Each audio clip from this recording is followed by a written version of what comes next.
काशीराम साहब ने कहा था हुक्मरान बनो, मालिक बनो, लेकिन वो लोग मालिक बन रहे हैं, हमारे लोग नहीं बन रहे हैं। यह मंदिर का मसला नहीं है, मंदिर की लड़ाई मंदिर वाले जानेंगे। वहां से क्या बज रहा है क्या नहीं बज रहा है ये उनका अधिकार है और सुनने वालों का अधिकार है, हमारा नहीं है। हमारी लड़ाई यहां से है, यहां पर 1 इंच का 1 सूत की जगह हम किसी को नहीं देंगे और ये लड़ाई तो कोर्ट में है। साथियों, अगर इस जमीन के अंदर से 1 इंच भी अगर किसी ने छेड़खानी करी तो कुरैशीपुर को हम भीमपुर बनाने में मिट्टी लगाएंगे। साथियों,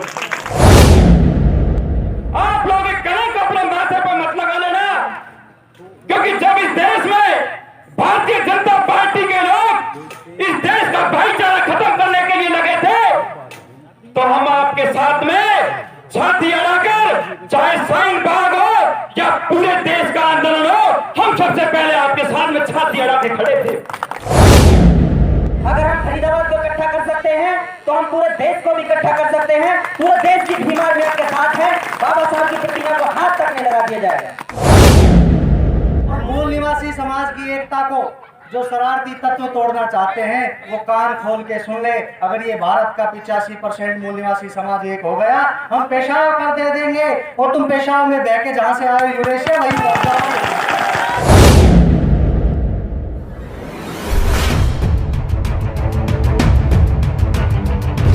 मेरे दोस्तों, 2 लफ्जों में कहूंगा, जिस जमीन पर चलते थे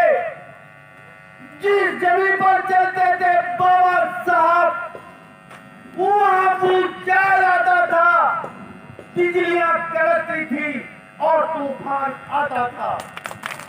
मेरे दोस्तों, नौजवान साथियों, कर लेंगे अगर छोकरे हर एक काम को, कौन जानेगा दुनिया में बाबा साहब के नाम को। और साथियों, इस बाबा साहब की स्टैचू को स्टैचू ना समझे, ये हमारा मान सम्मान है।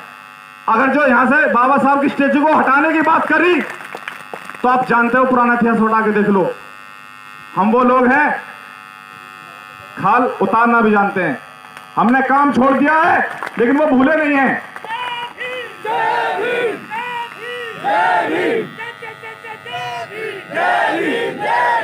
और साथियों, उन लोगों से एक बात कहना चाहता हूं मैं कि वो ये हमें हल्के में ना लें कि ये लोग आज बैठ गए यहां पर तो कल नहीं बैठेंगे। अगर जो बाबा साहब की मूर्ति पर खिरोच भी आई ना, हम रोज नहीं, रात नहीं, 24 घंटे में यहीं बैठेंगे। उनसे कहना चाहते हैं, बाबा साहब की प्रतिमा को हाथ ना लगाएं, जो उनका सिस्टम है वो पल्ली तरफ भी रखें और हमें अपनी विचारधारा को आगे बढ़ाने दें।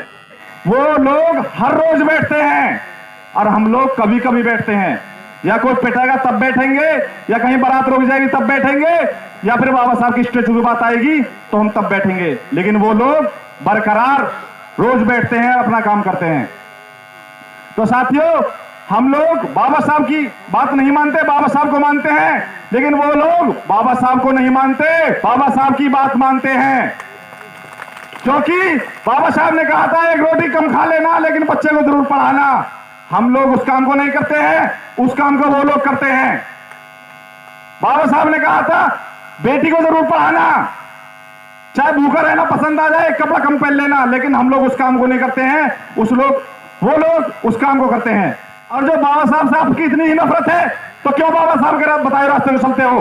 बाबा साहब ने महिलाओं के लिए लड़ाई लड़ी थी, क्यों पढ़ाते हो अपनी बेटियों को? बैठाओ घर में, पढ़ाओ बेटियों को रामायण, क्योंकि उन्हें भी पता है रामायण पढ़ने से उनका हल होने वाला नहीं है। उनका हल तभी होगा जब बाबा साहब के रास्ते को हम चलेंगे। बाबा साहब ने कहा था संसद की ओर बढ़ाओ, लेकिन हमारे लोग नहीं जाते। उन्हें पता है संसद की ओर चलने से ही हमारा सोल्यूशन निकलेगा, इसलिए वो लोग संसद की तरफ चले गए। काशीराम साहब ने कहा था हुक्मरान बनो, मालिक बनो, लेकिन वो लोग मालिक बन रहे हैं, हमारे लोग नहीं बन रहे हैं। हमारे लोग आज भी ही नौकरी करते हैं या फिर नशे की लत में पड़े हुए हैं। साथियों, समय का ध्यान रखते हुए मैं अपनी बात को यहीं विराम देता हूं 2 लाइनों के साथ। साथियों, जो पानी से नहाते हैं वो लिबास बदलते हैं, जो पानी से नहाते हैं वो लिबास बदलते हैं, जो पसीने से नहाते हैं वो इतिहास बदलते हैं। कौन सी देवी मैया है, इनको इन्होंने ही बैठवाया है, छठ मैया। तो बोया पेड़ बबूल का तो आम कहां से हो। दूसरा, जिन लोगों को बता रहे हैं कि सरपंच, पूर्व सरपंच और सरपंच, जैसा कि मैं बोर्ड पे पढ़ रहा हूं, पूर्व सरपंच है फारूक मोहम्मद और वर्तमान में कोई यूसुफ खान जी हैं। ये तो आज के युग की राय के हम दो स्तंभ हैं, दलित और मुस्लिम। इनसे तो हमारा झगड़ा हो ही नहीं सकता। कोई छोटी मोटी गलतियां हैं, गलत फहमियां हैं, उन्हें दूर करने की जरूरत है। समाज के बुद्धिजीवी वर्ग के लोग, सभी साथियों की मुझे नहीं लगता कि क्योंकि लड़ाई झगड़े का मामला नहीं है, यह मंदिर का मसला नहीं है। मंदिर की लड़ाई मंदिर वाले जानेंगे। वहां से क्या बज रहा है क्या नहीं बज रहा है, ये उनका अधिकार है और सुनने वालों का अधिकार है, हमारा नहीं है। हमारी लड़ाई यहां से है। यहां पर 1 इंच का 1 सूत की जगह हम किसी को नहीं देंगे और ये लड़ाई तो कोर्ट में है। माननीय प्रधान जी, ये लड़ाई तो आपकी कोर्ट में है। अगर ये लड़ाई कोर्ट में ना होती तो फिर हम लोगों के चरणों में होती और रोन देते इसको, अच्छे को रोना है। तो मैं आपको शॉर्ट शब्दों में मेरे आदरणीय साथियों ने समझाई दिया। अगर इसके अलावा अगर उनको परिभाषा समझ में नहीं आती तो दूसरी परिभाषा सीनियर साथी ने समझाई। मैं दूसरी में कहता हूँ कि मैं कम ही बोलता हूँ, लेकिन अगर बोलना शुरू करूँगा तो एक क्रांतिकारी ये बात है कि आप ग्रुप कॉलोनी में रहते हो और हमारे लोगों ने आपको ये जगह दी है कि ये चीज़ और आपके घर दोनों ना छिन जाए जब ये मामला कोर्ट में जाएगा। और सरपंच ने ये कहा कि ये जगह आपको 500 देंगे, ये देंगे, जबकि कागजों में जो है वो कानून भी मानता है, आपको भी माननी पड़ेगी। नहीं मानेगी तो एक साथी ने कहा कि खाल उतारना भूले नहीं है। तो सरपंच साहब कुछ टाइम रह गया, 2-3 महीने हैं, आगे भी आपको भी देख लेंगे। तो कहने का मतलब है कि जो आज जो आप लोगों ने इकट्ठे हुए हो और परिभाषा आपने बहुत अच्छे तरह समझा दी है। दूसरी परिभाषा यह है कि 1 इंच तो दूर की बात, आज के बाद आप यहाँ झाँकना भी बंद कर दो, ये अच्छी बात है। नहीं तो ये ना छत रहेगा, ना घर रहेगा, या मकान नहीं रहेगा और ये बहुत बड़ी बात हो, बढ़ती जाएगी। रविदास मंदिर के लिए हमने दिल्ली जाम कर दी थी और 2 अप्रैल का आंदोलन आपको पता है। अगर इस मंदिर के लिए एक कॉलोनी अगर हमें बंद करनी पड़ेगी तो फिर आपको दिक्कत हो जाएगी। जय जय जय जय जय भीम, जय भीम, जय भीम, जय जय जय जय जय भीम, जय भीम, जय भीम। गली से आई आवाज, जय वाल्मीकि जय दिवस।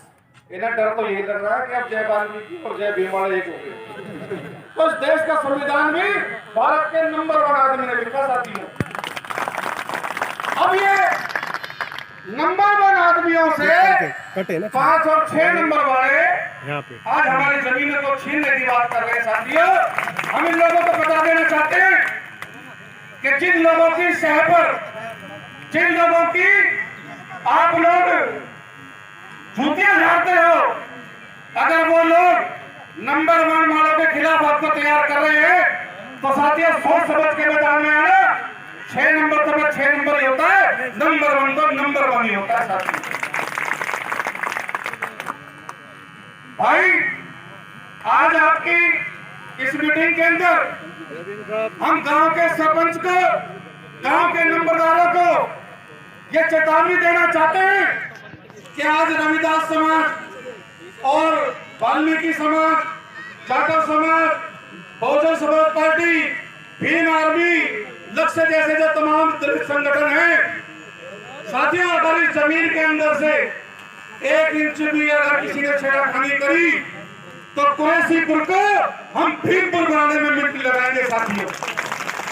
क्योंकि जब एक मारते थे तो फिर हमारे लोग कहते थे दूसरा मारते थे, फिर हम कहते थे तीसरा मारते थे, अब कहते हो हाथ मार के देखो साथियों, अब हम जूता मारने की नौबत रखते हैं साथियों।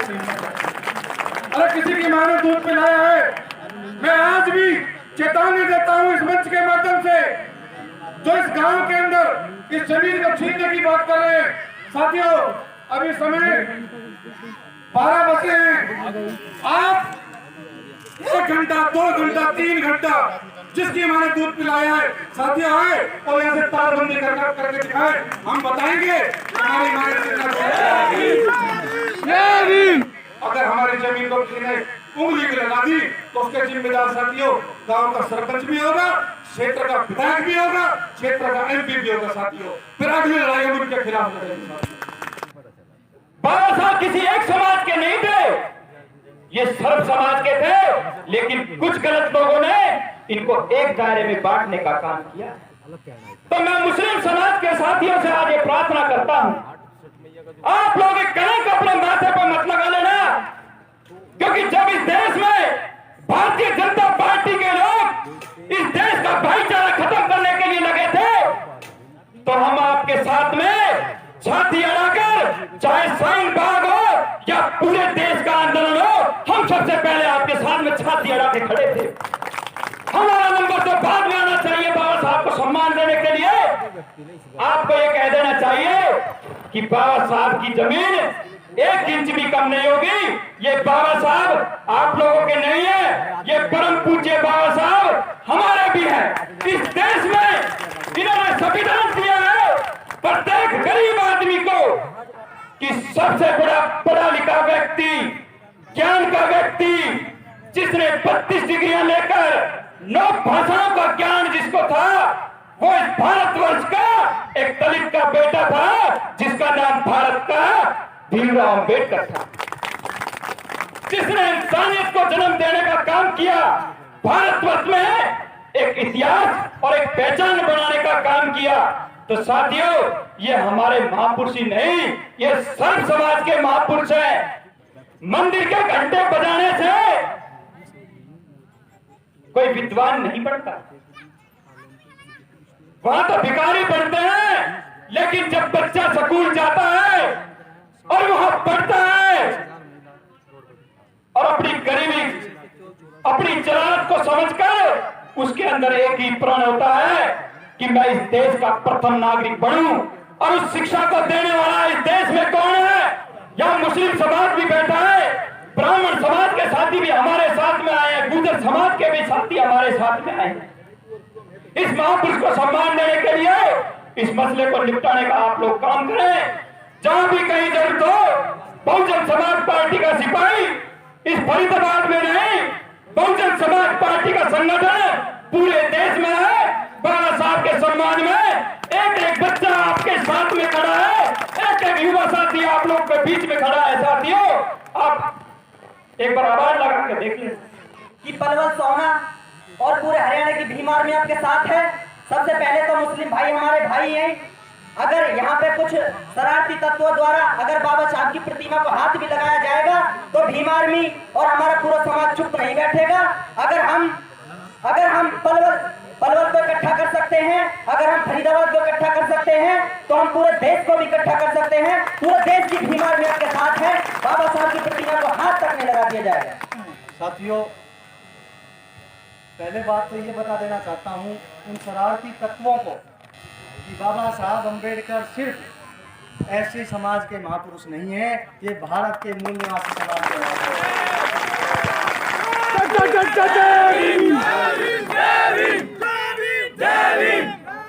और मूल निवासी समाज की एकता को जो शरारती तत्व तोड़ना चाहते हैं वो कान खोल के सुन ले।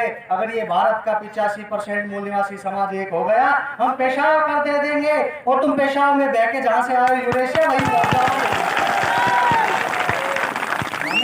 हमारी एकता को तुम तोड़ नहीं सकते। हम लोग 2 तारीख भारत बंद के अंदर एक हो गए थे और दोबारा से एक होने का प्रण करते हैं और एक होंगे इंशाअल्लाह। खुदा ने चाहा। अम्बेडकर साहब, उस जमाने में बाबा साहब अम्बेडकर का मुसलमान महापुरुषों ने साथ दिया, मौलाना शौकत अली साहब ने साथ दिया, मौलाना आजाद साहब ने साथ दिया। आज हम दावे से कहते हैं मौलाना सज्जाद नोमानी साहब और हम जैसे नाचीज लोग बाबा साहब अम्बेडकर के मिशन में काम करने वाले तमाम लोगों के साथ कंधे से कंधा मिलाकर देने को तैयार है। और ये वादा करते हैं यहाँ से आपके इस मंच से आप लोगों का पसीना बहेगा और हम खून बहाने के लिए तैयार है इंशाअल्लाह। ज्यादा ना कहते हुए आप लोगों को एक आश्वासन देना चाहता हूँ इस मंच के माध्यम से, जहां आपको हमारी जरूरत पड़ेगी आपको सिर्फ इतना कहना है कि अबू बकर साहब पूरी टीम के साथ आ जाइए। इस इलाके के तमाम उलमा इकराम, तमाम मुसलमान और पूरे मेवात के तमाम जिम्मेदारान लोग आपके साथ कंधे से कंधा मिलाकर लड़ने को तैयार हैं। बहुत बहुत शुक्रिया साथियों। जय भीम।